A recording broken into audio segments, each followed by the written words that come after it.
Hello guys, আসসালামু আলাইকুম। আজকে আমরা দেখাবো কবুতরের মাংস রান্না করব। প্রথমে দিয়ে দিচ্ছি একটা কড়াইয়ের ভিতর তেল দিয়ে দিছি, চুড়া পেঁয়াজ দিয়ে দিচ্ছি, দিয়ে কতক্ষণ নাড়াচাড়া করে পেঁয়াজটা একটু হালকা লাল করে নিব।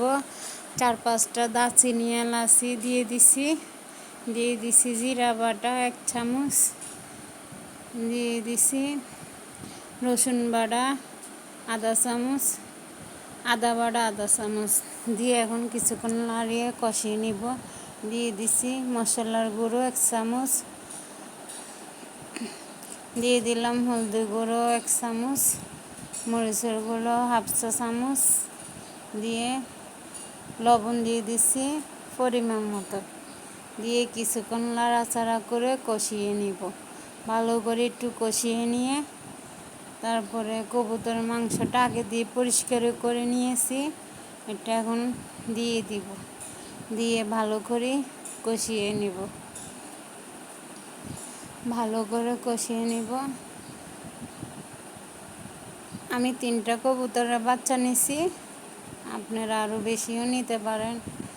কবুতরের মাংস শরীরের জন্য অনেক ভালো, আপনারা খেয়ে দেখতে পারেন।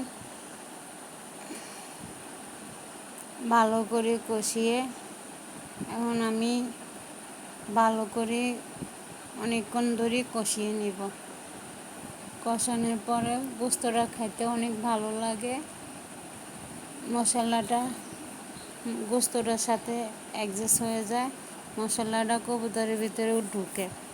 এখন আমি গরম পানি দিয়ে দিছি, দিয়ে আপনারা ঠান্ডা পানিও দিতে পারবেন। কিছুক্ষণ নাড়াচাড়া করে মশলাটা অ্যাডজাস্ট করে আমি ঢাকনা দিয়ে ঢাকি দেব। একবার দেখলাম কীরকম হলো, মাংসটা প্রায় হয়ে আসে। আমি কিছুক্ষণ নাড়াচাড়া করে মাখা করে নিব। কবুতরের মাংসটা মাখাই ভালো লাগে। আমার রান্না হয়ে গেছে, পরিবেশন করলাম। অনেক খাইতে সুস্বাদু একটা রেসিপি। ভিডিওটা ভালো লাগলে